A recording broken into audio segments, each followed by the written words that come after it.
नमस्कार, स्वागत है आपका हमारे चैनल पर। गुजरात चुनाव से पहले आम आदमी पार्टी ने मानी हार। आपने गुजरात में किया अपने सारे संगठनों को भंग। आपको बता दें कि जहां आम आदमी पार्टी की तरफ से सारे संगठन को भंग कर दिया गया है, तो इसमें कई इकाइयां मीडिया से लेकर तमाम इकाइयों को भंग कर आम आदमी पार्टी की तरफ से फिर से एक बार संगठन का नया निर्माण करने की बात कही गई है। आपको बता दें कि जिस तरीके से इस साल के अंत में हिमाचल प्रदेश और गुजरात में चुनाव होने वाले हैं विधानसभा के, पर जिस तरीके की चीजें आज आम आदमी पार्टी की तरफ से की जा रही हैं कि पूरे संगठन को भंग कर दिया गया है, आम आदमी पार्टी की तरफ से ये दर्शाता है कि आज अरविंद केजरीवाल कितने ज्यादा डर चुके हैं विधानसभा के चुनावों को लेकर, जो कि गुजरात में होने वाले हैं 182 सीटों को लेकर। बार बार पर अरविंद केजरीवाल से लेकर मनीष सिसोदिया का ये दावा था कि इस बार आम आदमी पार्टी 90 से भी ज्यादा सीटों को गुजरात में जीतेगी, पर जिस तरीके से चीजें की जा रही हैं, ये दर्शाता है कि अरविंद केजरीवाल के द्वारा किए गए वादे कितने ज्यादा खोखले हैं और शायद इसी के डर से अपने इकाई को कर दिया गया है भंग गुजरात में। अगर आने वाले चुनावों की बात करें, विधानसभा चुनावों को लेकर एक संगठन की काफी ज्यादा महत्वपूर्ण भूमिका होती है चुनाव को लेकर, और जिस तरीके से संगठन को भंग कर ये कहा जा रहा है पार्टी की तरफ से कि पार्टी को मजबूत करने के लिए हमने सभी इकाइयों को भंग किया है और जल्द ही नई इकाई का गठन किया जाएगा। ये दर्शा रहा है कि किस तरीके से गुजरात के चुनावों को लेकर अरविंद केजरीवाल के जो बड़े दावे थे आज वो पूरी तरीके से फुस दिखाई दे रहे हैं। और शायद आपको बता दें कि जहां एक तरफ पार्टी की तरफ से कहा गया है कि हम संगठन को मजबूत करने के लिए और मजबूती दिखाने के लिए हमने संगठन को भंग किया है, नए संगठन का निर्माण किया जाएगा, तो आपको बता दूं कि वहीं सियासी गलियारों से ये खबरें भी आ रही हैं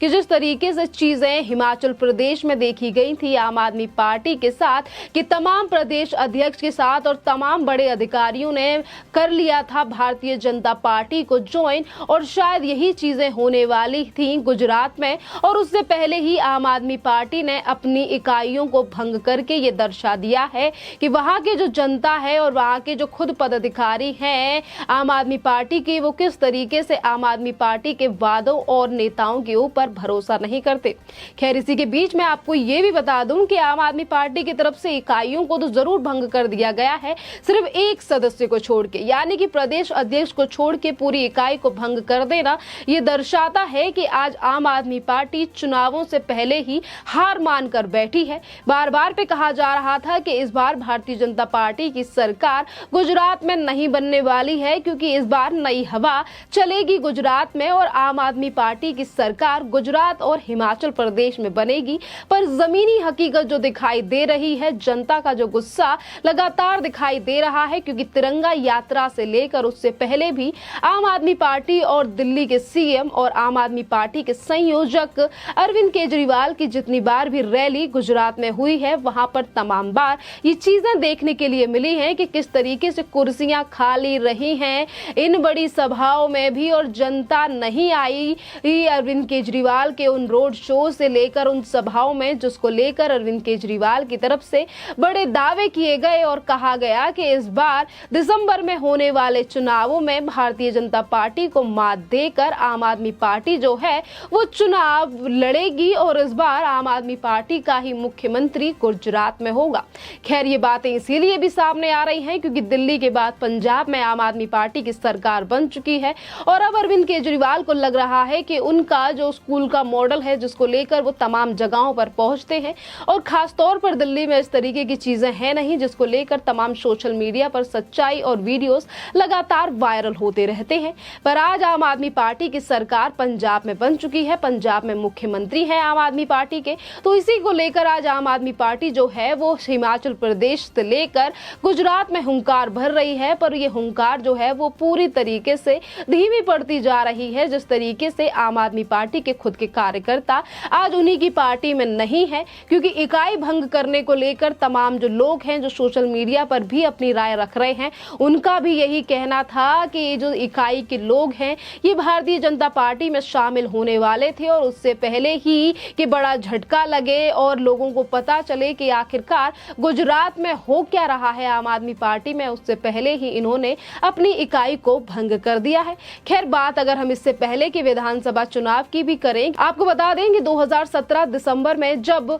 चुनाव हुए थे गुजरात में, उस समय पर भी आम आदमी पार्टी ने चुनाव लड़ा था और अपने कुछ प्रत्याशियों को गुजरात में चुनाव के लिए उतारा था। तो इसी बीच में आपको ये भी बता दूं कि उस समय पर भी आम आदमी पार्टी की जमानत जब्त हो गई थी गुजरात में और एक भी प्रत्याशी नहीं जीत पाया था। इसके बावजूद भी आज आम आदमी पार्टी है जो हुंकार भर रही है। अगर हम पिछले चुनावों की भी बात करें, जो कि इसी साल विधानसभा के 5 राज्यों में चुनाव संपन्न हुए हैं, पंजाब को छोड़कर तमाम ऐसे राज्य हैं। अगर बात की जाए उत्तर प्रदेश और उसके अलावा कई और राज्यों की या उत्तराखंड की, तो यहाँ पर भी आम आदमी पार्टी का जो रिस्पॉन्स है बहुत ज्यादा खराब रहा था। और इसी के चलते जो अभी चंपावत में चुनाव हुए थे उत्तराखंड में, वहां पर भी आम आदमी पार्टी ने अपने प्रत्याशी को नहीं उतारा था, क्योंकि जनता जो है वो फ्री के लालच में नहीं आई थी और वहां पर भी बड़ी हार का सामना करना पड़ा था अरविंद केजरीवाल को। खैर, अब बताते हैं कि आखिरकार किस तरीके से चीजें हो रही हैं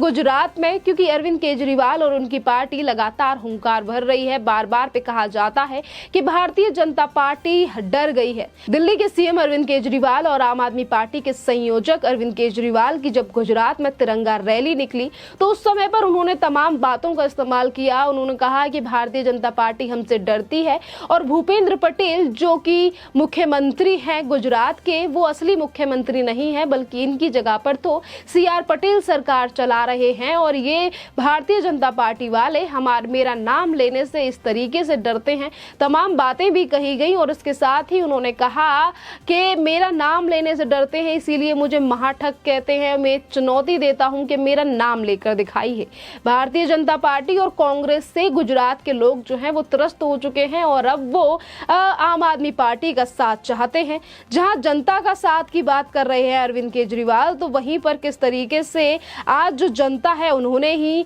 आईना दिखा दिया है अरविंद केजरीवाल को कि एक तरफ जो संगठन है उसे भंग खुद आम आदमी पार्टी ने किया है, जो ये दर्शाता है कि आम आदमी पहले ही चुनाव से हार मान चुकी है। इसी के साथ मैं आपको बता दूं कि राहुल कुमार वाल्मीकि नाम के एक ट्विटर पर यूजर है, उन्होंने भी ये चीज लिखी है कि दिल्ली और पंजाब की जनता आपसे पहले ही नाराज है और आप गुजरात के सपने देख रहे हो जो कभी पूरा नहीं होने वाले हैं। और इसी के साथ इनकी तरफ से एक वीडियो भी शेयर की गई है जिसमें उन्होंने बताया है कि आखिरकार गुजरात की जनता क्या सोचती है सीएम अरविंद केजरीवाल के बारे में। इसी के साथ हम आपको ये भी बता दें कि जिस तरीके से आज इकाई को भंग किया गया है, मीडिया से लेकर तमाम चीजों को प्रदेश अध्यक्ष को छोड़ दिया गया है, तो इन चीजों को लेकर भी आज जो जनता है वो जो अपनी राय रख रही है। इसी के साथ कुछ लोगों का कहना है, आपको बता दूं कि ट्विटर पे ही यूजर हैं अपूर्व, उन्होंने लिखा है कि 2-4 बंदों के ग्रुप को यूनिट नहीं कहते, इकाई नहीं कहते हैं सीएम अरविंद केजरीवाल। और इसी के साथ तमाम ऐसे लोग हैं, आपको बता दें। और वहीं पर एएनआई पर रिप्लाई करते हुए टेंगो टेल्स नाम के एक यूजर ने लिखा है कि कल तक स्टेट जीत रहे थे, आज यूनिट डिसॉल्व कर दी। अब तक बिना लड़े जीत रहे थे, अब लड़ेंगे जीतेंगे क्योंकि ईमानदार सरकार है। और वहीं आपको बता दें कि एक और यूजर हैं बिल्कुल सही नाम से, उन्होंने लिखा है कि शायद बीजेपी चुनाव से डर गई है, उनका डर कम करने के लिए आम आदमी पार्टी ने अपनी गुजरात यूनिट को डिसॉल्व कर दिया है। इसके साथ तमाम जो लोग हैं वो अपनी अपनी राय रख रहे हैं। तो वहीं पर एक और यूजर है फंक्चुअल हिंदू, उनकी तरफ से लिखा है कि आपने यूनिट को डिसॉल्व तो कर ही दिया है, पार्टी को भी डिसॉल्व कर दीजिए और अपनी एक नई पार्टी बनाइए। यानी कि आज जो जनता है वो किस तरीके से अरविंद केजरीवाल को लेकर राय रख रही है। और इन्हीं लोगों की तरफ से बार बार पे कहा जा रहा है कि अरविंद केजरीवाल इस बार चुनाव में नहीं जीतने वाले हैं, क्योंकि जो हाथ दिल्ली और पंजाब का है, आज इन चीजों से सबक ले चुकी है हिमाचल और गुजरात की जनता। बात अगर गुजरात की भी की जाए तो गुजरात और हिमाचल प्रदेश दोनों ही भारतीय जनता पार्टी के दोनों ही राज्य हैं, दोनों में ही भारतीय जनता पार्टी की सरकार है। अगर यहाँ चुनाव होने वाले हैं तो देखना अहम बनता है कि इस बार अरविंद केजरीवाल जो अभी से रैलियों से लेकर तिरंगा यात्रा और तमाम चीजें इन दोनों स्टेटों को जीतने के लिए कर रहे हैं, जनता का रिस्पॉन्स पार्टी के बातों से अलग ही आ रहा है। बात अगर गुजरात की जाए तो गुजरात में भारतीय जनता पार्टी की सरकार काफी सालों से है। और इसी पर अगर हम नजर डालें तो किस तरीके से देश के प्रधानमंत्री नरेंद्र मोदी भी पहले ही गुजरात के मुख्यमंत्री रह चुके हैं और शायद यही बड़ा कारण है कि आम आदमी पार्टी ने इससे पहले जब 2017 में चुनाव लड़ा था या फिर इसके अलावा भी अन्य पार्टियों की तरफ से चुनाव लड़ा गया तो ज्यादा अच्छा रिस्पॉन्स नहीं मिला और तमाम पार्टियों की जमानत भी जब्त हो गई थी गुजरात में, क्योंकि वो देश के प्रधानमंत्री नरेंद्र मोदी का स्टेट है 3 बार और गुजरात के 3 बार मुख्यमंत्री यानी कि 15 साल तक मुख्यमंत्री रहे थे देश के प्रधानमंत्री नरेंद्र मोदी। और आज इस तरीके से डेवलपमेंट की जा रही है देश के प्रधानमंत्री की तरफ से। गुजरात की अगर हम बात करें तो गुजरात से लेकर पूरे देश की डेवलपमेंट तो की ही जा रही है, पर गुजरात में भी काफी चीजों में पहले से अब सुधार आया है और शायद यही बड़ा कारण है कि आज गुजरात की जो जनता है वो आम आदमी पार्टी के साथ ज्यादा तवज्जो नहीं दे रही है, क्योंकि वहां पर पहले से ही जिन चीजों की जरूरत थी और जिन चीजों पर काम करना चाहिए उस पर पहले से ही भारतीय जनता पार्टी की सरकार जो है वो खरी उतरी है जनता की नजरों में, चाहे फिर हम नगर निगम के चुनावों पर नजर डालें या विधानसभा के चुनावों पर। खैर, इस टॉपिक पर आपका क्या कहना है आप हमें कमेंट करके जरूर बताइए। धन्यवाद।